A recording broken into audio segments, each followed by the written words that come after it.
The Omnic Weekly.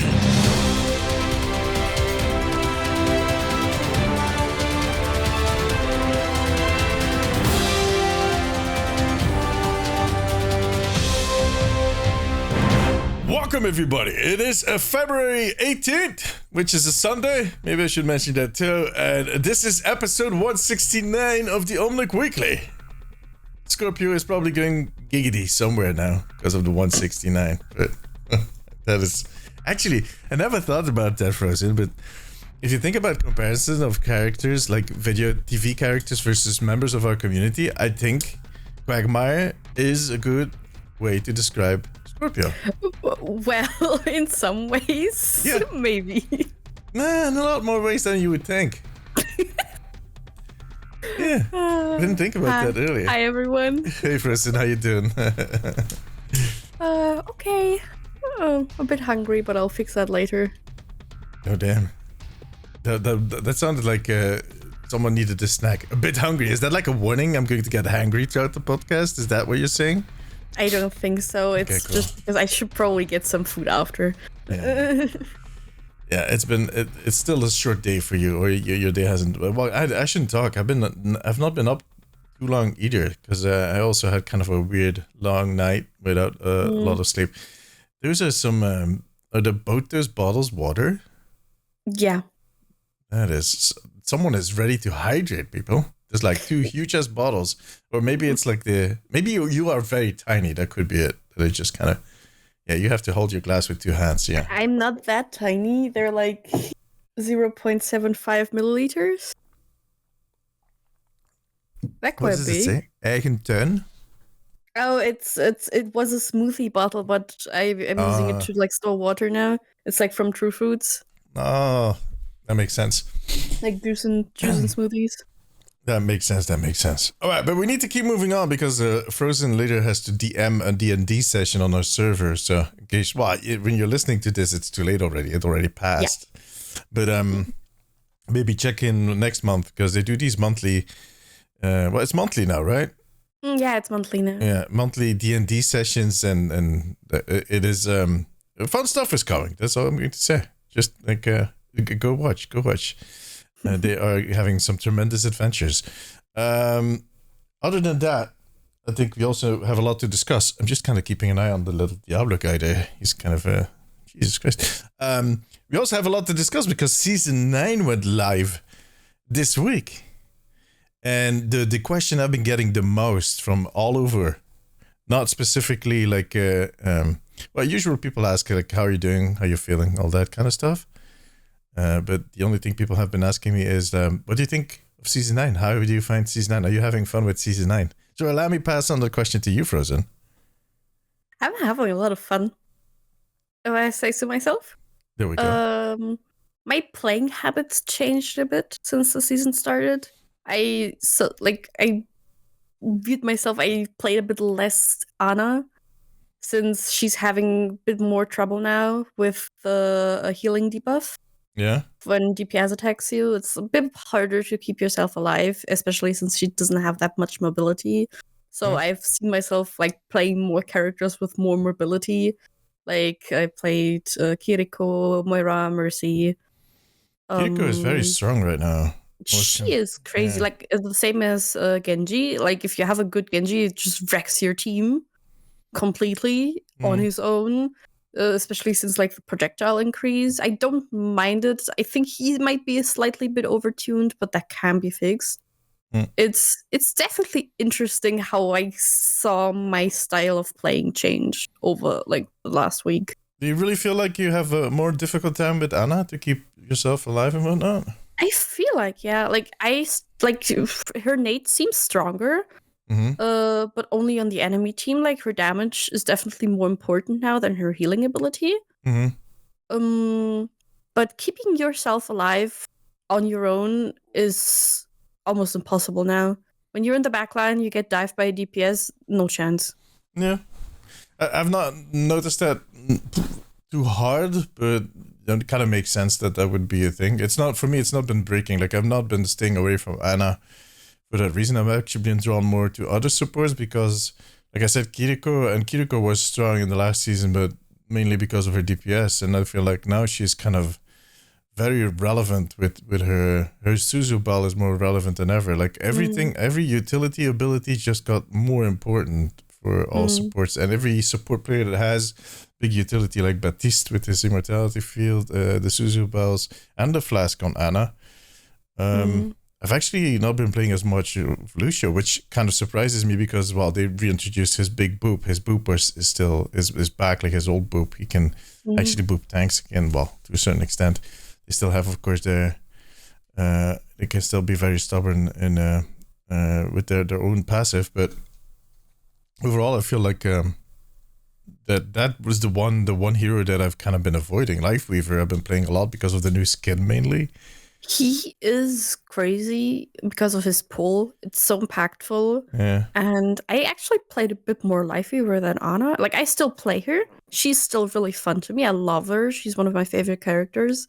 But in case of what I see what works, because I've been playing a lot of comp recently too, is that I just tended not to pick her from the get-go. I only picked her when I saw, oh, they have a tank I can counter. That's kind of been my approach, because she doesn't work in every situation anymore. If you have a Genji that constantly dives you, there's no chance. There's literally no chance. Yeah, but I think that is also kind of, to be very honest, I think that is also the idea behind Overwatch, of course, is that you're fighting as a team. And throughout the seasons in Overwatch 2, especially, I've said this before, but I feel like Overwatch had become a game where the roles didn't really matter anymore. You had the tank, which was a chunky DPS, you had the supports, which were self-healing DPS, and you had the DPS that were just standing by and hoping to get some kills out, but are mainly complaining about you're not getting the support or the healing and not the room to do anything. Yeah, but that's basically it. Like, I felt like support, the damage roll was not the true damage roll anymore. It was just like some guys that were there and that had maybe some fun abilities and could counter some other heroes. And that has changed, but that also means that you need to fight as a team again. Everybody needs to kind of go back to the role being a tank, which is tank was not fun to play in the sense it was a little drag in playing a tank before.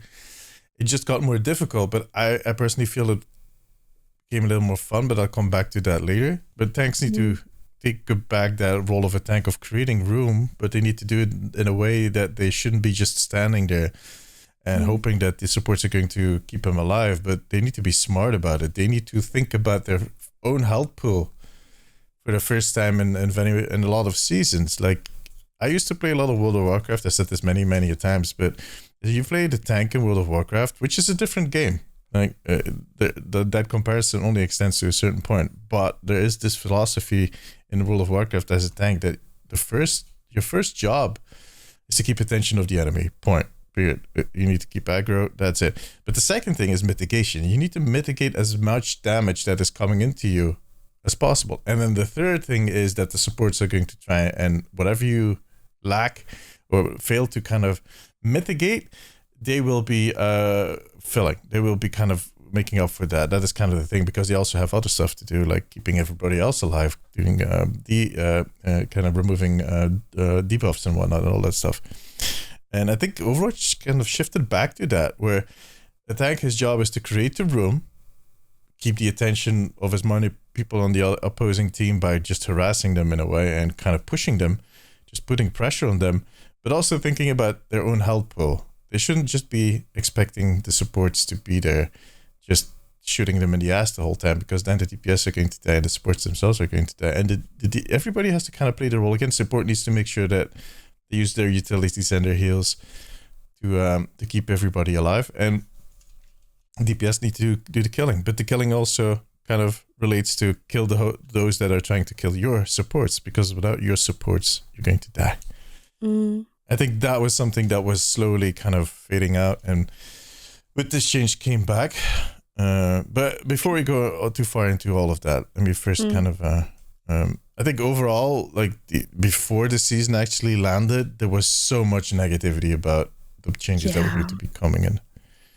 There was a lot of people claiming that Overwatch was going to die, that February 13th was going to be the end of the game, that that was it. There was no more future for Overwatch. They ruined it. The dumbasses, they need to be fired, all that stuff. Now, the first few hours after that release, I saw that just get to a peak level. Because everybody dove in and they started looking for the things that confirmed everything that they had been prophesizing before the season actually started. They started looking, and then you saw these videos of people standing in the shooting gallery and looking at the hitboxes, and it is funny to watch. Have you seen those TikToks and those shorts? God, yeah, like people standing like very closely right in front of the ragdoll, like the model of Tracer, like trying to, I don't know, prove something.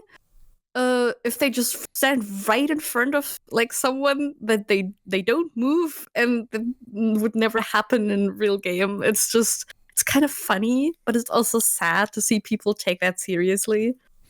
It's also because it is sad, because you need to understand that the model that you see in game has never been the hitbox. It has never been that close to the model you have seen. Like, there are a few workshop modes out there that actually show you the proper hitbox on every single hero. There's videos out there. You need to check this out. And they've always been very different, because what you shoot at is not actually that model that you see. That is a video game, of course, like every video game. And back in the olden games in Unreal Tournament and whatnot, those hitboxes were a whole complete different story. I'm not going to go too far back, but Jesus.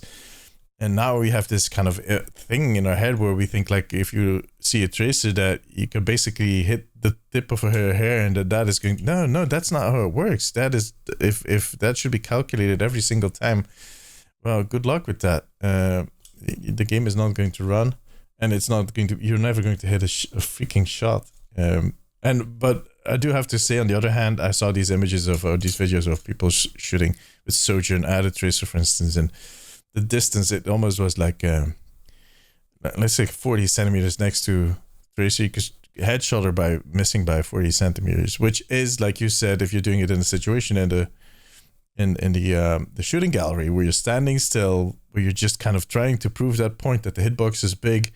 Yeah, you're going to be confirmed that the hitbox is big, but that doesn't matter. What matters is when you go in game, how it feels. And if it feels fair, if it feels like, okay, this is kind of making sense. And that is why, as the hours passed, that sentiment seemed to have slowly switched. Like, the people that kind of saw, that wanted to see their prophecies confirmed, did so, and then kind of left, started claiming that they were uninstalling and kind of slamming doors and kind of going, all right, that was it. You saw a lot of screenshots of people just randomly leaving games, blaming season 9 for the reason why they left the game and they were done with it. And what was left was a group of people that were like, okay, let me just give this a try. Let me give it a try that is a little longer than just 3 or 4 games. And as they did, you saw the sentiment shift and you saw people going, oh, damn, this is actually fun. I'm actually having fun. Like, yeah, I can hit my shots easier, but that is actually a fun experience. I'm going to be honest, that actually feels good. That made me actually pick up the DPS role and do my placements. Like, I'm not done yet, but that actually made me play more DPS. Mm-hmm. Yeah, because it's not that randomly anymore. Like, you actually feel like if you do something and you know you're doing it right, you actually get results, which is so much more fun. Exactly.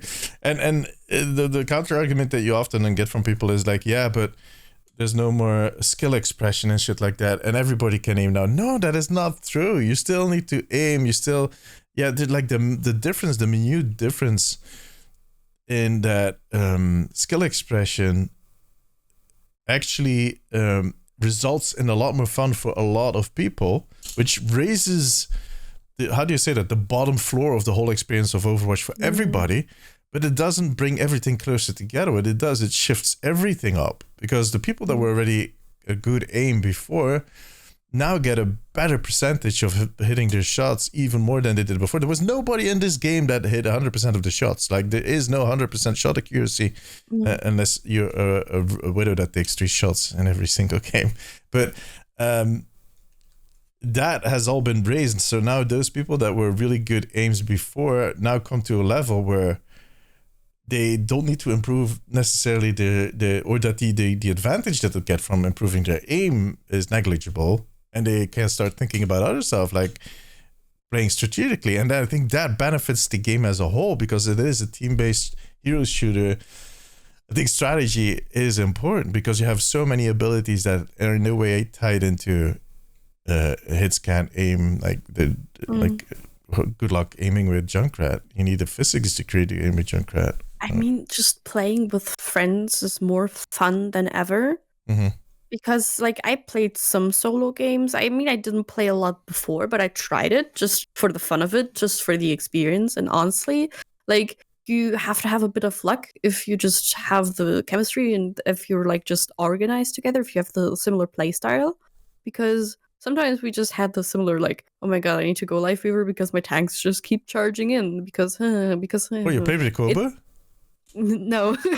Well, for a few games, but he wasn't tank. And like I just saw myself, like, we were in like voice chat yesterday, the day before, we were just playing, and we were also playing comp just as a team. It was just so much more fun again. And I got like the feeling of when I joined back then, kind of a bit, when I like first played with everyone here, like in general, and kind of feel nice. Yeah, it does. And I think the reason why it feels so much fun is not only I don't think it's all to be attributed to the PvP changes, because I do think there are issues with the PvP changes, but I'll come back to that after this. I think for the bigger part, you having fun and competitive is because of the new progression system. I think the team did an amazing job.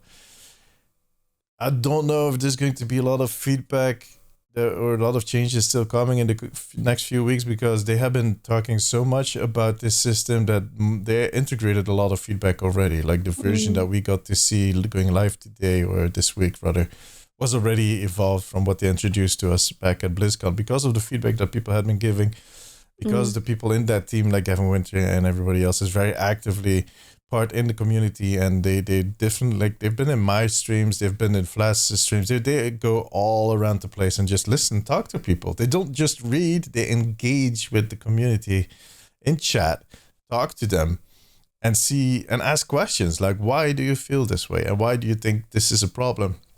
And they try to figure out what is bothering you instead of just blatantly listening to these from the hip solutions. Is that a correct way to phrase it? Where people just think that, yeah, they see a problem, let me stick what I think is a solution on that. That often kind of misses the ball. They are smart people. They know that they need to think about it from the source, from the problem, and they need to keep that problem in mind and the context within which it happens, and then find a solution for that, because they are the professionals. It's basically something I did for many, many years in my career as a UX designer. That was my job, was listening to clients and listening to what their problems were. And they would often come with solutions to me, and I would listen to the solutions they suggest, because I'm not an asshole and I'm not I don't want to be rude. But in many cases, their solutions that they offered were just more problems. My job was to listen to what actually triggered them suggesting the solutions, and finding out what the root of the problem was. Like, why do you feel this way? Why do you think this happens? What is going on right here? And kind of research that, and then you can build a solution. That's your job, basically. So I really appreciate what they're doing there. It really feels akin to what I've been doing throughout a big part of my career. And that is why we are now currently with a competitive mode that might require some tweaking left and right. But that overall is kind of liked by a lot of people, and kind of bringing people back. I think we saw a huge influx of returning people. Oh, definitely. My friends list hasn't been so full in a long time. Yeah. Which is really nice. It is really nice, and that can be attributed to competitive. And for also this, I think the theme of this season, for me and Frozen as two, how do you call that? Dark souls. Let's keep it at that. Like we kind of appreciate that kind of more horror themed stuff and whatnot. Especially Eldritch horror is kind of something very specific. Like Eldritch Lovecraftian style is just my jam. I love that so much. Exactly. And they did a great job with the skins. I've talked about this in the past before. I don't know, and it was in a video on the podcast last week, but I do appreciate the shift from kind of keeping recolors for the shop. We talked about that last week. Yeah, you don't need to buy them. They're an option. I still see people complaining, yeah, but they should. No, it's fine. All the skins should be cheaper, but they're not going to do that. And if they stack the shop with recolors the whole time, I'm fine with that. As long as they keep the nice skins for in-game stuff, like the battle pass, or which you also have to pay for. But yeah, like as long as you don't have to buy the skins you want. If you don't want to recolor, you don't have to buy it. If you already have the skin, that's kind of the point.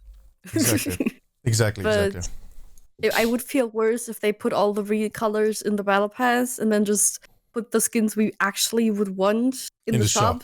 Which was the case before. That was the case before.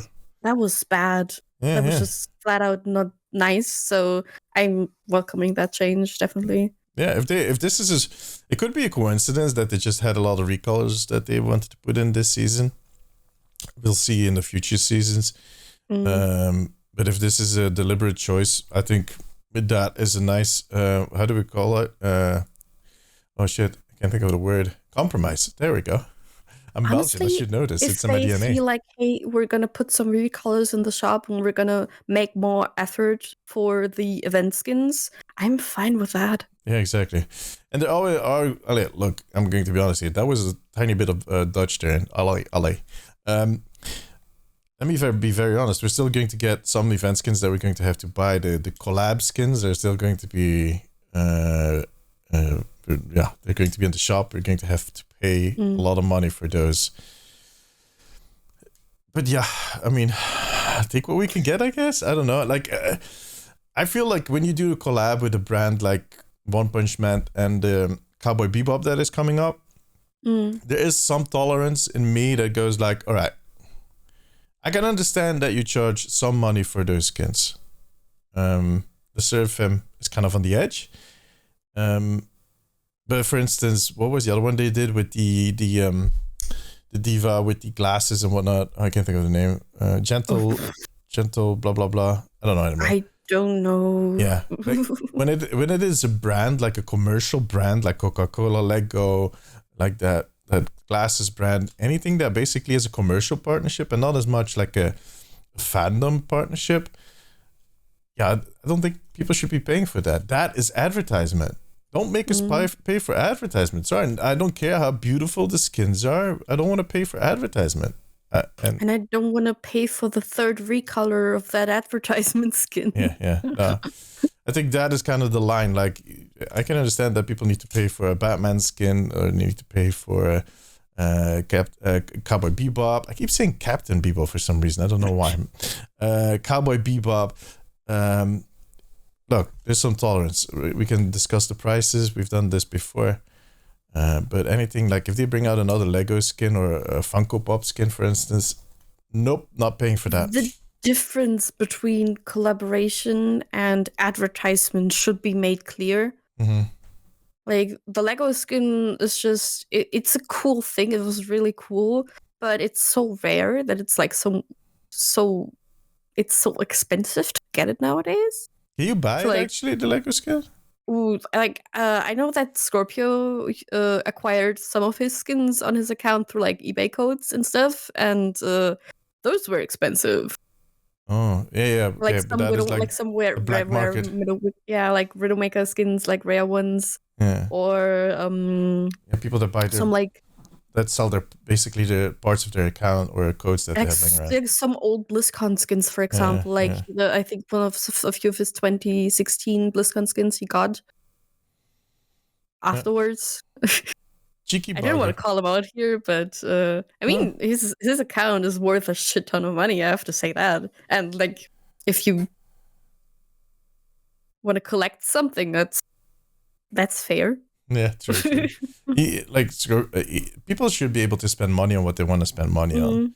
On the other hand, I think I'm not going to start that whole discussion about skin prices again. I've talked plenty about it. There's going to be a director take, so I think we're getting a new director take next Friday, and I think that one is going to be about the economy, if I'm not mistaken.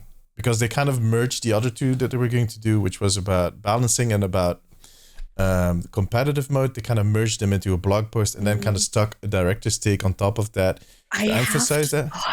I have to say, last week was such a crazy week with everything, where usually they put out everything on Tuesday and then they suddenly release the things on Monday, out of the blue. And then on Tuesday we had some stuff, and then on Wednesday we had some stuff, and then on Thursday we had some stuff. And it was just a lot. And like a warning would have been nice. Yeah, I'm going to be very honest. Like, season starts are always messy. Like, I've been doing this for many, many years now, and season starts are always messy. But in this case, it was particularly messy because one, the layoffs.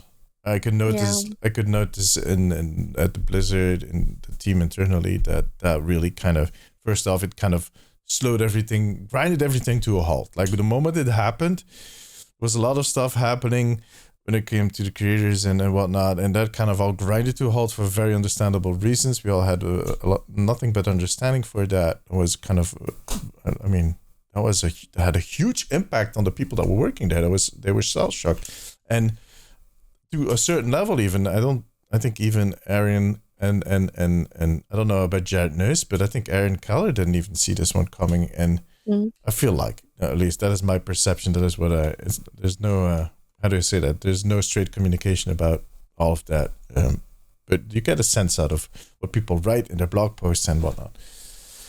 Then the second thing that happened was all of the freaking people kind of not abiding by agreements. I'm going to just call it that. And that fucked up a lot of stuff. Yeah, that fucked up a lot of stuff. That actually ruined a lot more than you would think. And that just made for a very kind of weird rollout when it came to all the information. And it was indeed weird that we got like the trailer, or no, all of the content or the patch notes the day before, while usually they release them at the moment they kind of release the patch. There was like a lot of stuff that I think they just kind of had this whole plan laid out, and then that plan got like flipped off the table by everything that happened. And had to improvise, and that usually gives the result of chaos, and that was what happened this time around. But yeah, season releases are always a huge mess. But I experienced a few by now, but this one was really extra. This one was particularly messy. Really, just damn. Yeah, for me too, because like Frozen and the others kind of handle as much as possible for the social accounts. So that is Instagram and Twitter. I help out where I can, but not in the prime time, because in the prime time I'm working on videos. But even on my videos, it was tough. Like I don't know.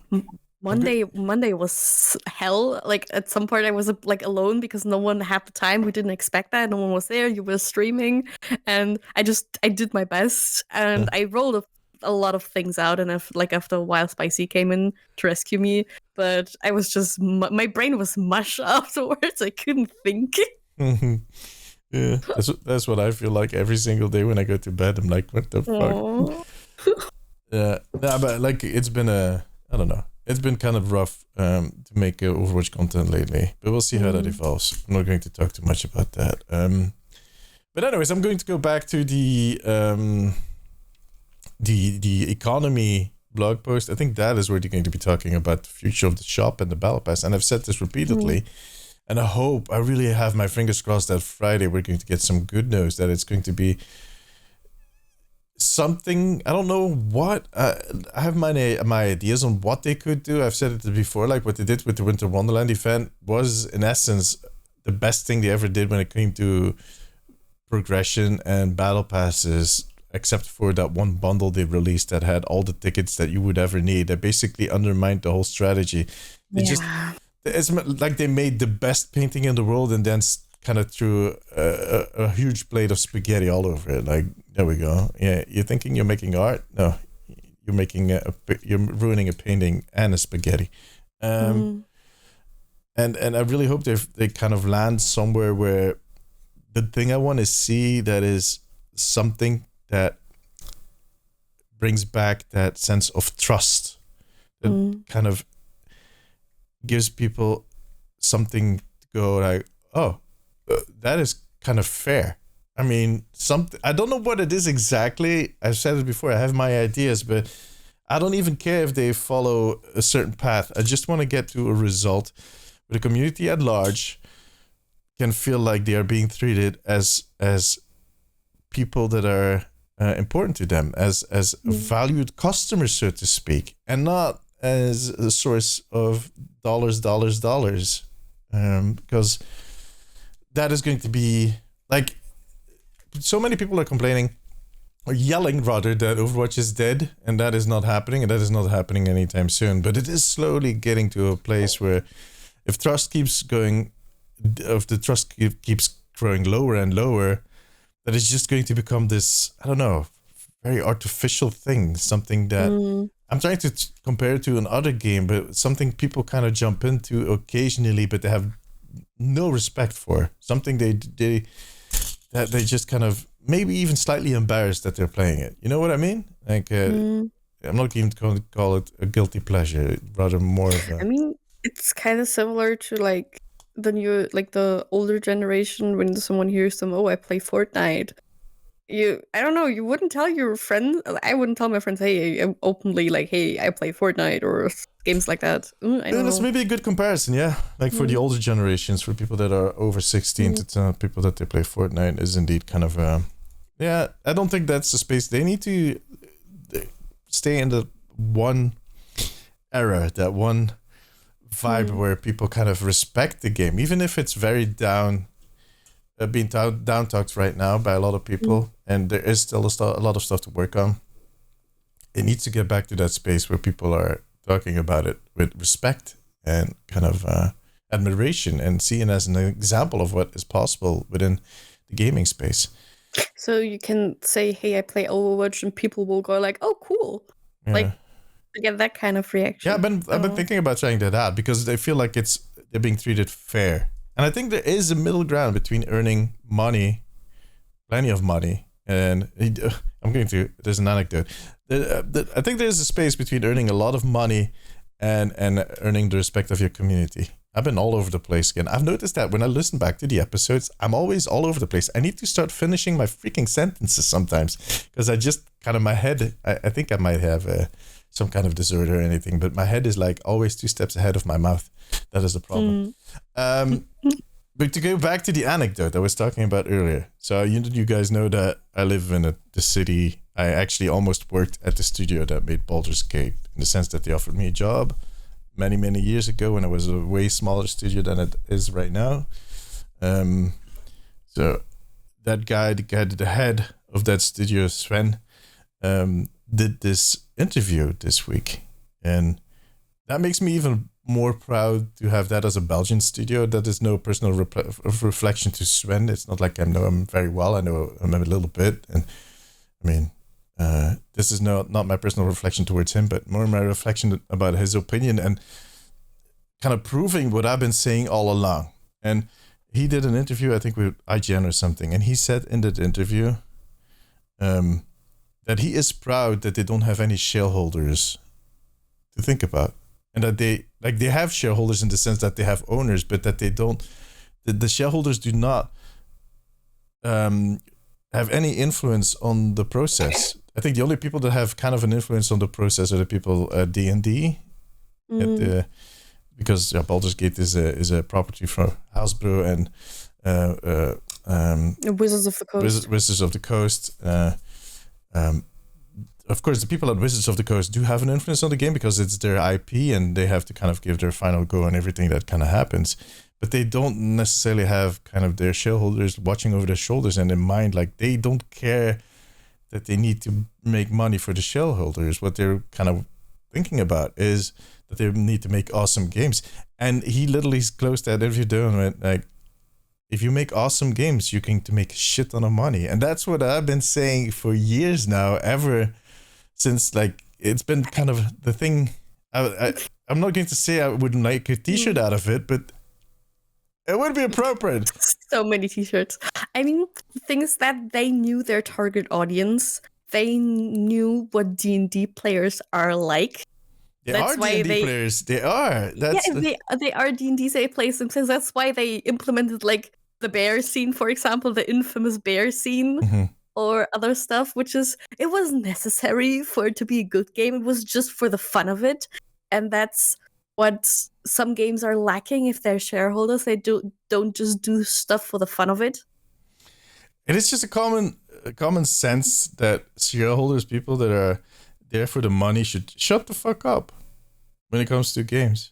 They should shut the fuck up. They invested in it. You took a risk. That's fine. Now let the people that you invested in do their job. Step back. Don't bother. Start mingling in. Don't try and push it in any direction that you think is going to make you more money, because it's going to cost you. It's like watching your gardener redo your garden and telling him everything he needs to do. At that point, you're going to have a freaking messy garden. You just let him design your garden, let him do your garden, and you'll have a beautiful garden at the end. That's what you're paying him for. Imagine telling your plumber how to do his job when you have when you hired him and pay him money and have no idea what about plumbing.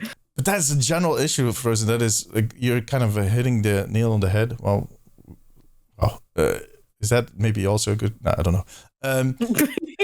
That is a common issue in the gaming industry right now, that everybody thinks they understand how they need to make a game, how it works to make a game. Everybody thinks that they understand. And I've seen a lot of people kind of, especially at Blizzard, talking out about that on Twitter. I saw this conversation passing by. One of the senior artists for Overwatch was kind of retweeting something that someone else at Blizzard or someone else at another company said. And that person said that they have been doing GDC talks, they have been doing workshops, they have been doing interviews, trying to explain to the community out there that game development is difficult and how it actually works. And that everybody still thinks that it is, that they know better than everybody else, that they still draw these weird ass conclusions that don't make any sense. Like anytime you post a skin on an Overwatch skin picture on Instagram or Twitter, there will be one comment at least that goes, yeah, shouldn't they be working on PvE or stuff like that? You know what I mean? Like those same people are working. It's not the same people that work on this that work on that, so to speak. But also kind of these assumptions. Departments. You have departments to work on stuff. But yeah, like a team in Overwatch, I think the Overwatch team has so many different roles that are so specialized and so deep subsections of the game that it is insane. There's no way you can even compare it to a small indie studio. If you look at the guys that make Phasmo, for instance, I think they're like, I don't know, I think there's still like 5-6 people that are making this game. The team might have grown.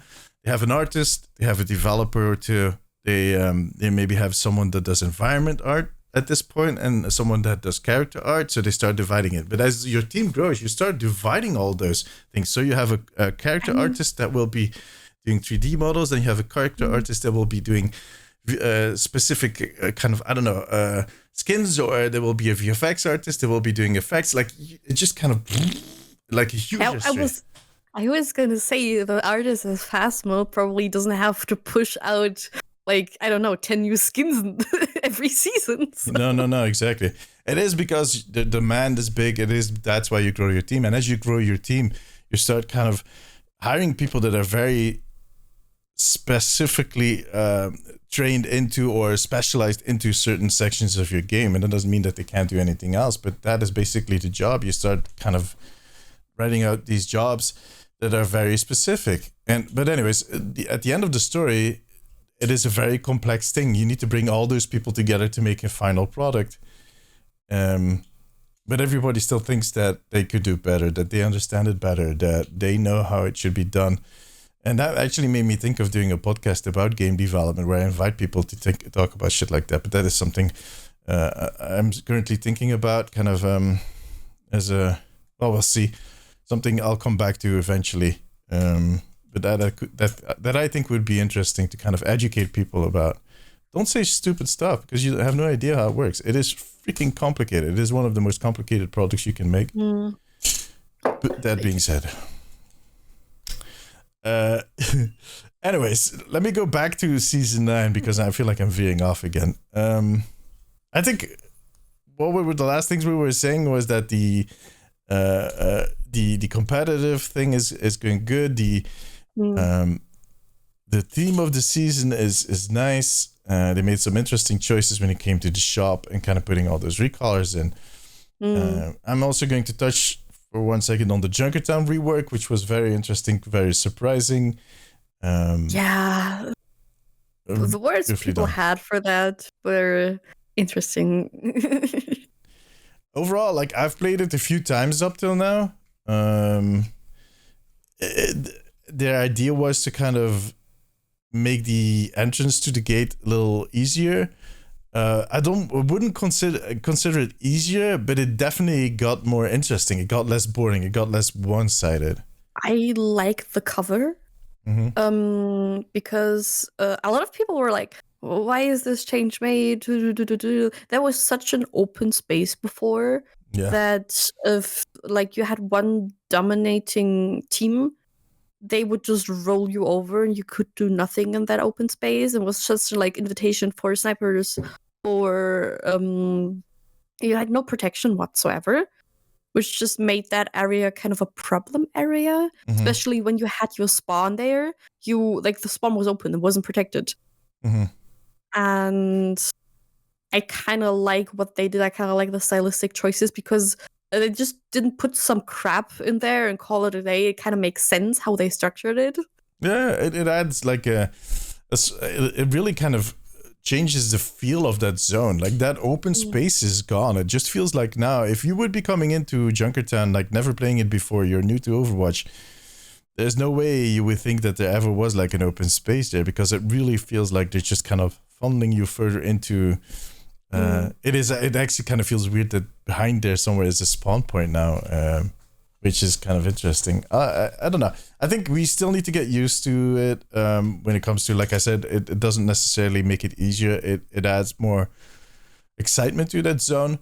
I think once we kind of get a hang of that zone, we start to understand how everything is positioned and what the angles are right there. I do think it's going to smooth things out, and it's going to make it a little easier take a hold of that space for any of the teams, to be honest.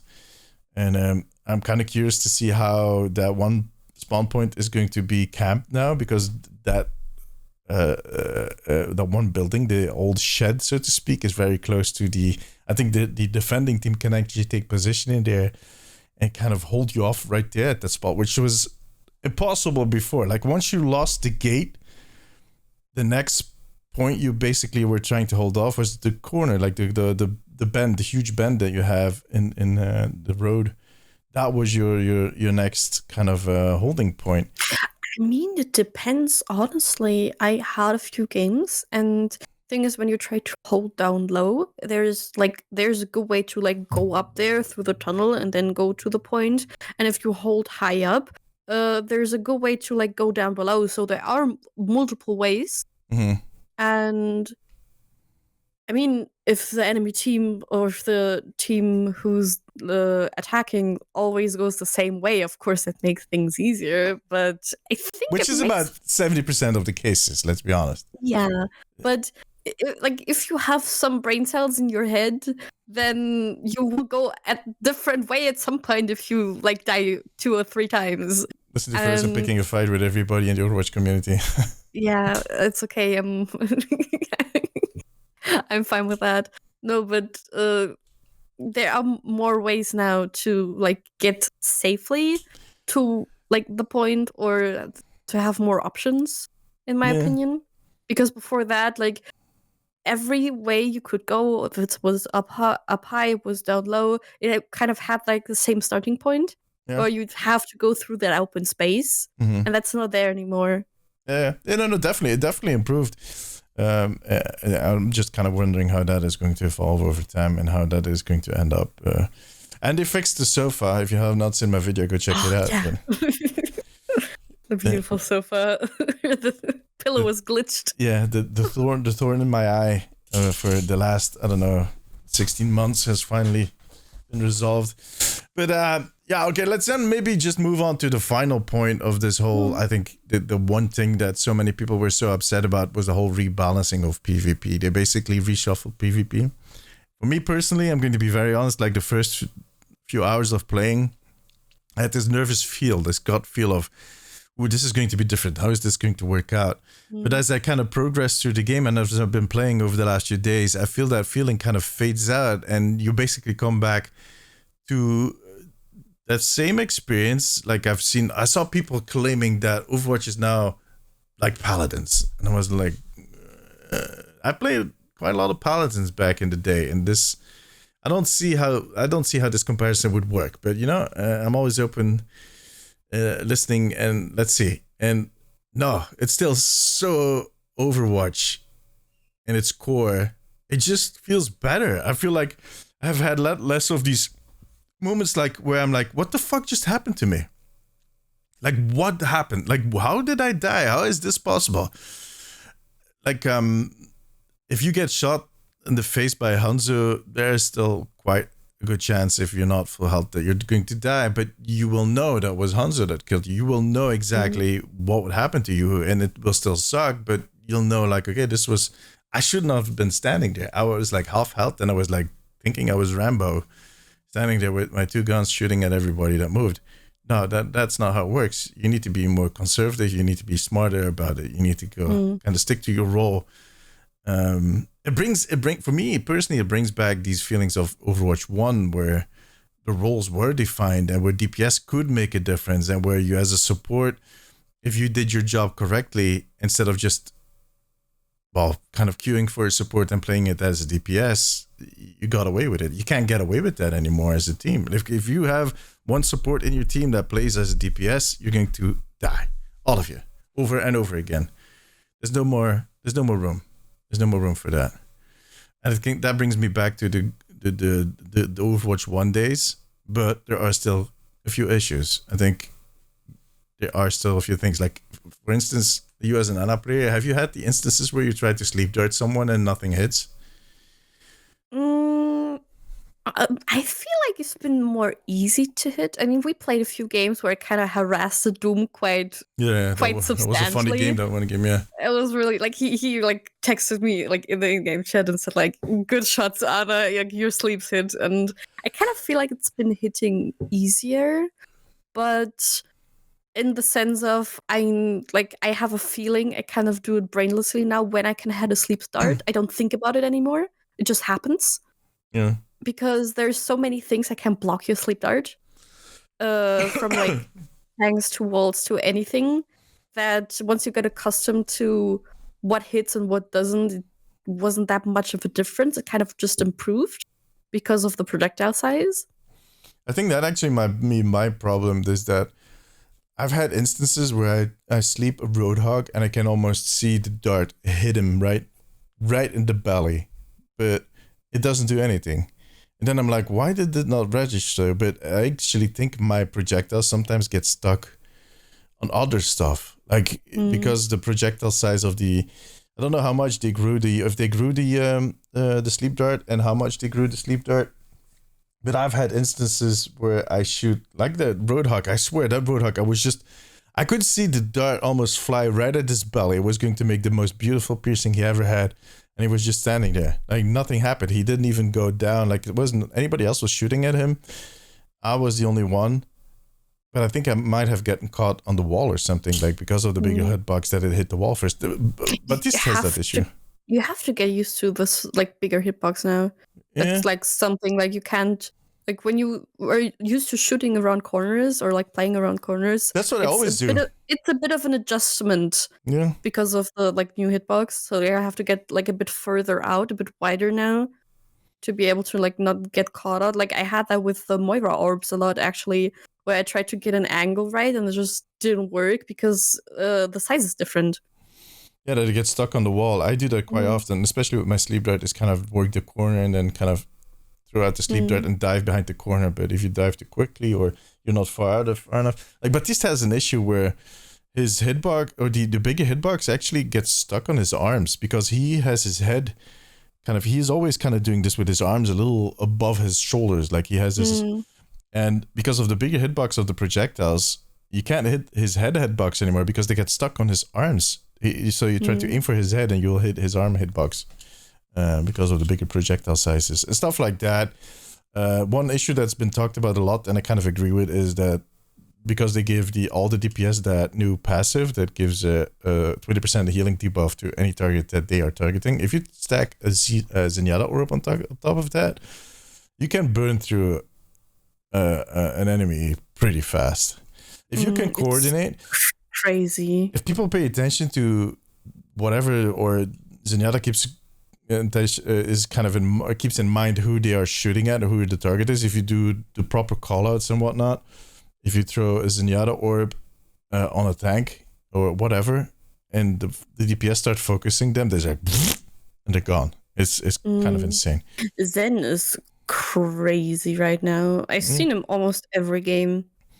If I'm on, yeah. That is because of that one fact that his orb is kind of stacking with everything else, and two, because of the bigger projectile sizes, he actually can and his orbs hit hard. When they hit hard. I don't know if it would need it to be 20% debuff. Maybe 15% would have been enough, if I'm honest. But I mean, that's minor. I don't know. Minor adjustments. Yeah, I don't know. I think the Zenyatta Discord orb might be the problem. I think that is something like I think they need to look at some of the abilities.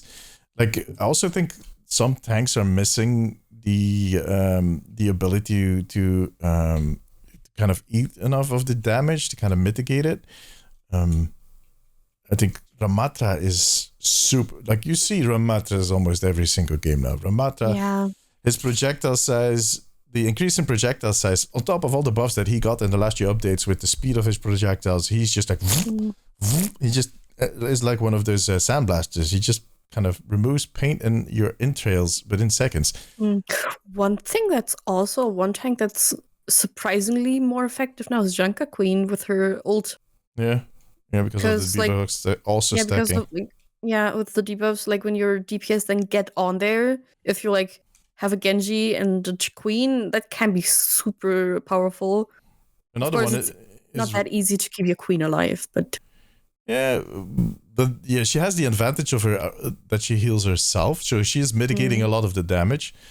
And at this point, I think mitigation is the first line again, like it wasn't before. And Season 8, mitigation wasn't necessarily the first line of defense for a tank, and now it is again. And she is pretty strong. That Wrecking Ball is also one that is doing pretty well right now because his high mobility, his whole kit is about avoiding the damage, and kind of, if he is in the heat of battle, popping his ability and getting a lot of armor and outlasting that and then rolling away again.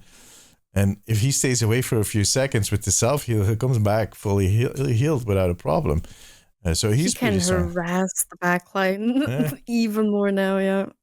He's not effective as a DPS tank, but he is very effective at what tanks need to do right now, and that is create some space and survive, basically. And he's very good at surviving. And harass the supports and distract them. Doomfists, on the other hand, who usually are pretty good at surviving and kind of they are like Doomfist's Moga. Like, I don't see any Mogas anymore because they just get burned pretty fast. Barely, I've seen a few Doomfists, but that's like stubborn Doomfist players. Yeah. And they were like they don't know how to play anything else. And they work like quite easily. Now you're picking a fight with the Doomfist players. Look, Doomfist players know that from themselves. Once they pick Doomfist, once they call themselves a Doomfist main, the whole house can be on fire. But they could be offered a free pass to whatever. If they switch from a hero, they'll still go, no, I'll pick Doomfist, it's fine. They're stubborn. But they've been having issues, like they've been countered easily. Like, I just have to pick Ana to counter a Doomfist. If I see a Doom, like that's the one of the few instances where I actually pick Ana when I see a Doomfist in the enemy team, because I know I'm gonna be able to give him a bad time to protect my team. I've done the same thing with Brigitte. Brigitte can completely negate Doomfist. She can by herself, while still, of course, healing. I had one guy in my team this weekend that was yelling at me for not healing him while I was playing Brigitte because I was not throwing my armor packs at him. But I was like, dude, look at the stats, man. I've got I don't know, I had the highest of everybody else, but I don't think he understood that me swinging my flail around and kicking the Doomfist's ass, that was actually healing him, the dumbass. But I feel like I had a few instances where people were like, they died and were like, what happened? And I had to explain a rather new ability of a hero to them. I just feel like a lot of people just came back and have no idea what some of the heroes do now. Or just new people, that have no ability, they don't know what it actually does. Like, at first I thought they were trolling, but after a bit of time, I realized they were legit asking, why did that kill me? And I was like, well, that ability does that and that and that now. They were like, oh, that's why. Just like there's some understanding is missing right now. So yeah, people are learning. Yeah, exactly. And I think the people that have been playing the whole time also need to adjust to this new reality. They need to learn that we need to be... The first few days, I saw so many tanks just still playing like with Season 8, standing there with the shield or whatnot and trying to kind of hold the fort just in the open, getting shot at by everybody. That's not going to work anymore, guys. You need to be smart about it. You need to use barriers. You need to use the corners. You need to fall back. There's no shame in falling back sometimes, regrouping. Just don't die. But I think... I'm really confident with a few more changes, and they already announced that they have identified some of the outliers. So both when it came to HP of the HP changes and the projectile size changes, and that they will be tuning them where they overdid it a little bit, or some that might need a little bump up, left or right. They do have an idea of what they need to change right now, but they'll keep looking, kind of gathering data, gathering feedback. And they hope to push out the patch somewhere in the next few weeks that will address a lot of these issues that we currently have. Like for Doomfist, for instance, Doomfist is also kind of struggling because he currently has a lot of bugs going on with him. Apparently, he gets stuck on certain objectives. Jesus Christ, I can't talk anymore. Obstacles. Sorry, that was it. On certain obstacles and whatnot. It's getting time. Your speech is telling you. So on staircases and whatnot, it really kind of he has a bit of a struggle there to kind of move correctly or smoothly. But all those things should over time get fixed, and I'm quite confident that once they manage to kind of get these little issues fixed, because I'm 100% certain that they knew this was going to be an issue. They just pushed out a very kind of blanket spaced update where they just kind of went like, this group of people are getting this more HP, these groups of people are getting bigger projectile size, bad data amount, and they knew that in some instances they had to retune it. But you need to start somewhere. You need to start with that first step and get feedback, and based on that feedback start fine-tuning everything, and that is what they're going to be doing in the next few weeks. But I think once they're done with the fine-tuning, I think balancing is going to be easier. I think everybody's going to be having way more fun with the game. And I think on the higher levels, we're going to see some amazing plays. I think they kind of raised the bar of what is possible within an Overwatch, what people can do on the high ranks. So I don't know. I'm quite optimistic about this change. I think from the start, I was kind of into it because I like the change. I just kind of think it's a good idea. Second of that, I kind of understood the philosophy behind it, and I think it was a good philosophy, although I couldn't wrap my head around the math necessarily. I tried to do the schedule, this scheme on the stream this week where I tried to kind of, that was not the biggest success, kind of trying to get everything that is in my head on paper, but in the end, I do understand what they're kind of going for, and I think they hit their targets. And I see more and more people kind of speaking up about this, which is rare in the Overwatch community. People that enjoy something will just shut up. That's what they do. They don't want to get, and that is kind of sad, to be honest, because they are afraid to get a huge tidal wave of haters rolling over them. But now I feel like a lot of people feel comfortable saying like, I actually like this change. I hope they don't roll it back. For all the shit that we had over the last few weeks about this, I did a poll on Friday asking people, what do you think about the changes? And the options were, I like it. It needs a few changes. It needs a lot of change, and revert it.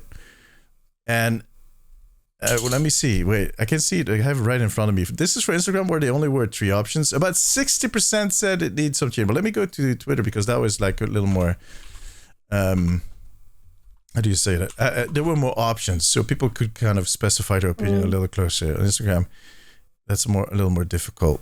Let me pull it up. But I think about when it came to me scroll down right here. It just needs a few changes. Had 55% of the votes. That's over half of the people who felt like this is pretty good. It just needs a few changes, which is the camp I'm in myself. And I'm not talking about 20 or 50, like 400 people that voted, 360 actually. Then there were like 16% that said, I love them, that they're just fine with it as it is. And then about 70% said that it needs a lot of work. And then only 12% that are like reverted. So I do think everybody feels like this needs to evolve, that this game, that means that about 80% of the community feels like the game needs to evolve and it needs to change, it needs to go into a direction, and that they feel like this could be a direction to work into. No matter if you're on the camp of you want less or more work, it shows that you're... And still I see people commenting like, everybody else is coping, I want them to revert it. No. Okay, at this point, my dude, at the point that 88% of the community disagrees with you, I think it's you that is coping.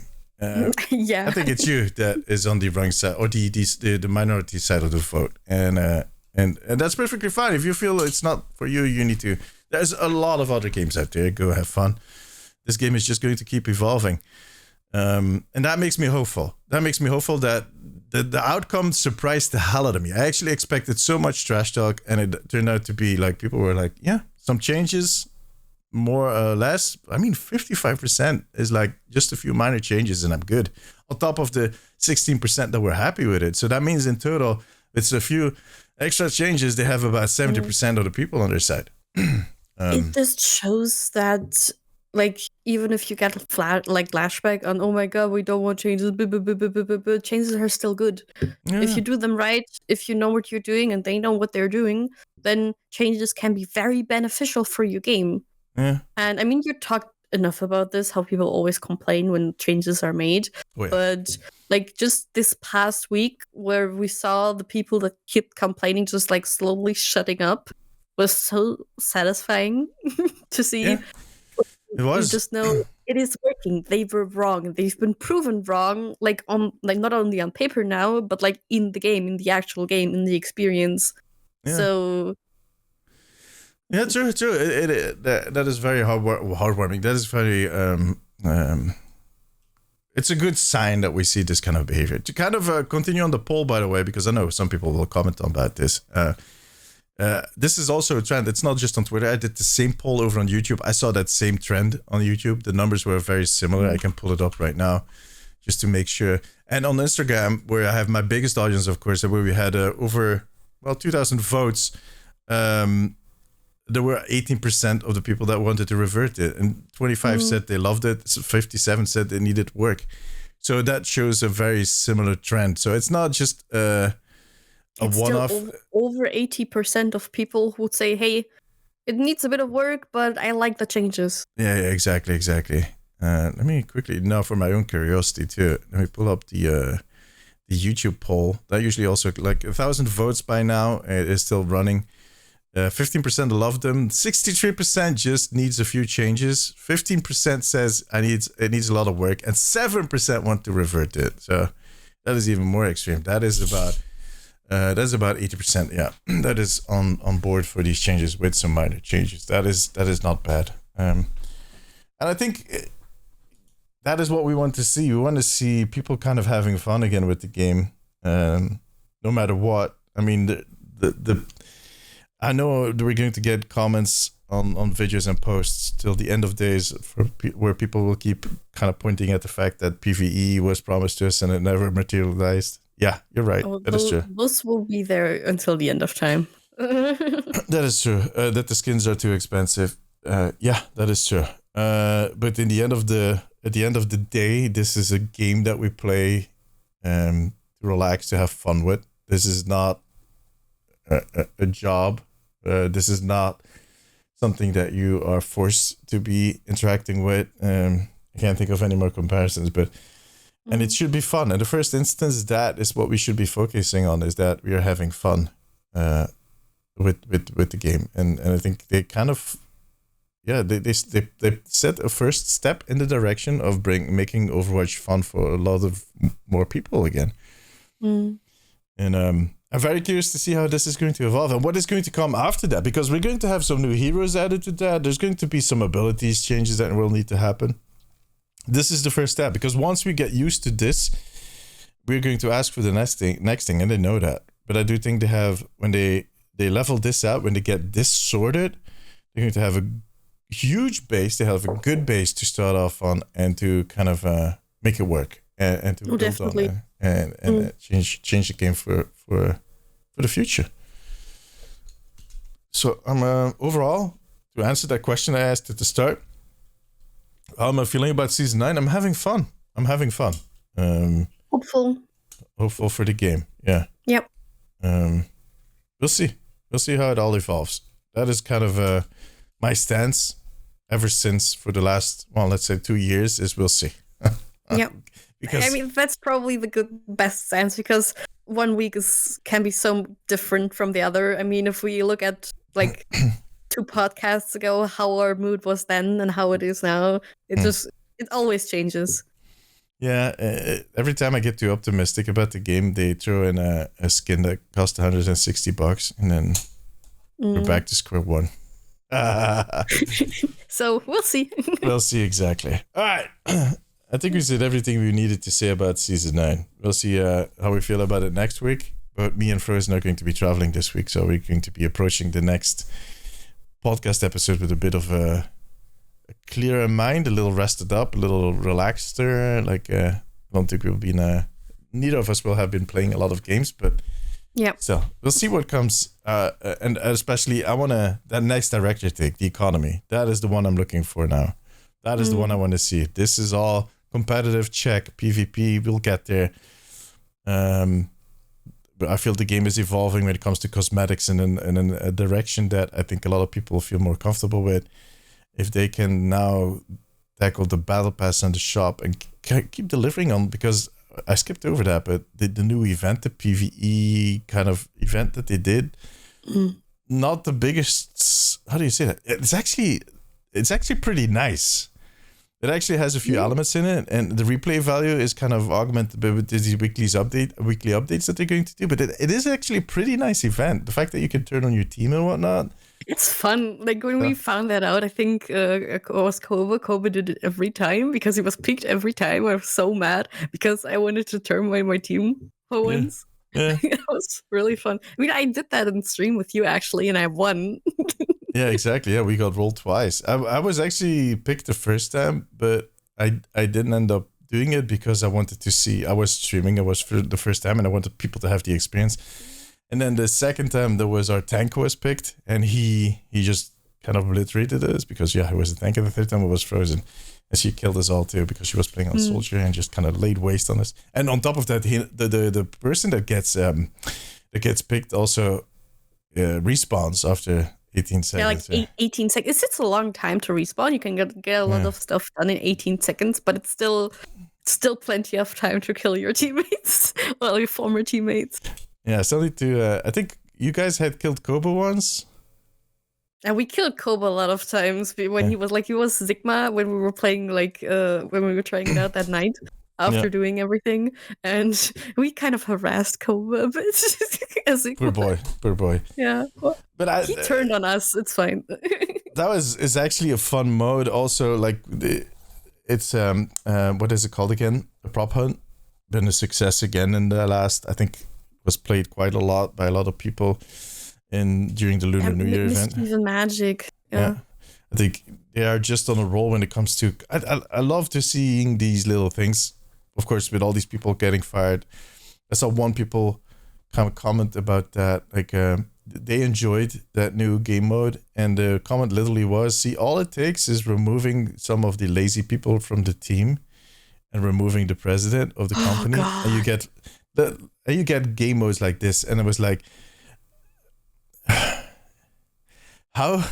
Who's telling him? How dumb can you be to kind of think that that game mode was not literally that game mode was made by about 90% of the people that were fired.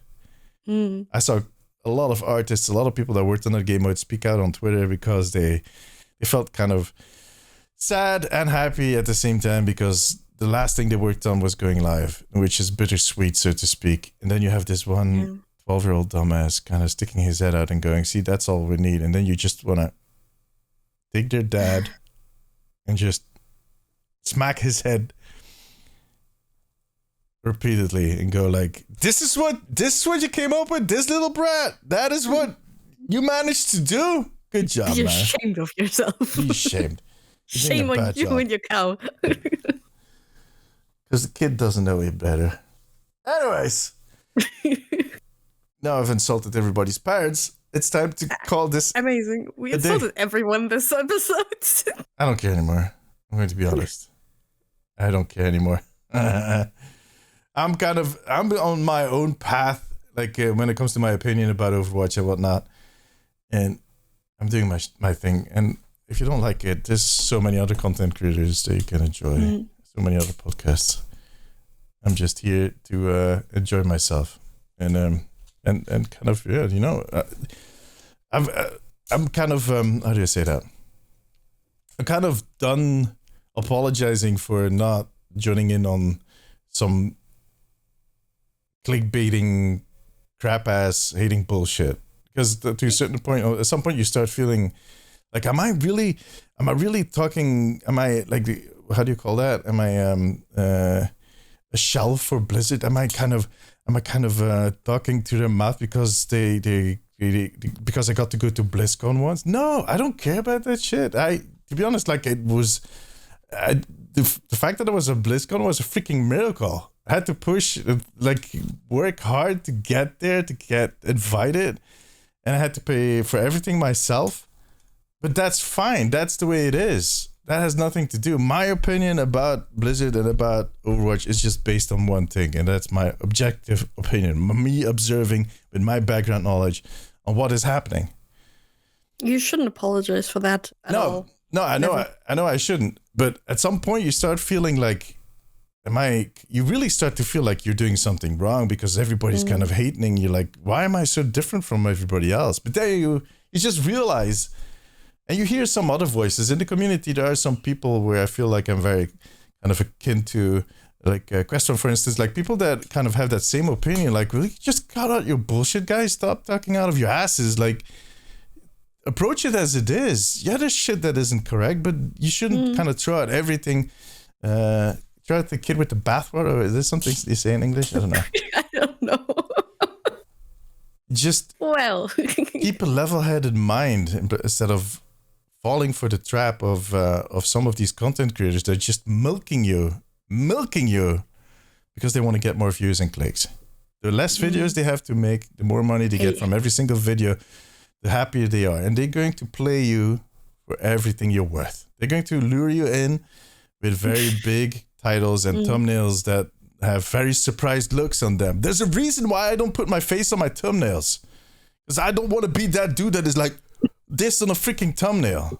That's what we take from today. Don't fall for hate baiting. Exactly. If I ever put my face on anything, it's going to be on a black metal album, like that's something like that. That would be cool. But anyways, ladies and gentlemen, that was it for today. Frozen, where can these people find you? At Frozen Unicorn on Twitter and Instagram, and the first O is a 0. There we go. Jesus, at this point, it's just automatic pilot. It's just like that.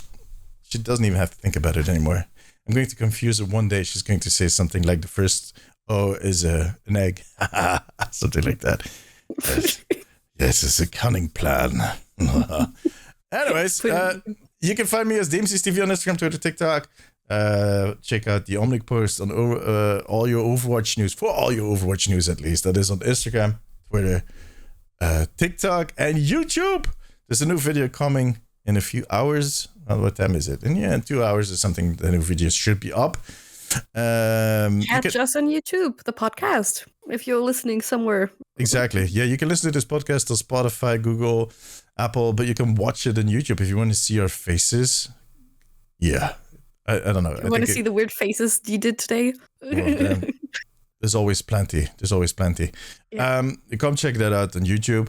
You can follow the Omnic Weekly on Instagram, Twitter, TikTok, but you know what? Just subscribe on whatever platform you're listening.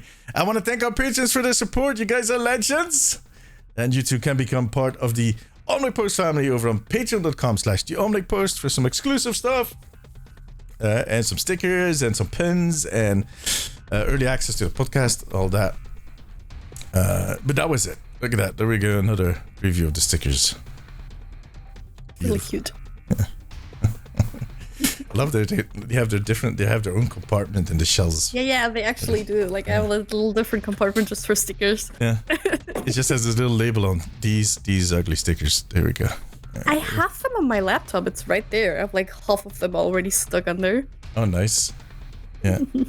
I have some on my laptop too, but my laptop is all the way big there. Alright, guys, ladies, gentlemen, thank you very much for listening. We'll see you all next week. Till then, take care. Bye-bye. Bye-bye.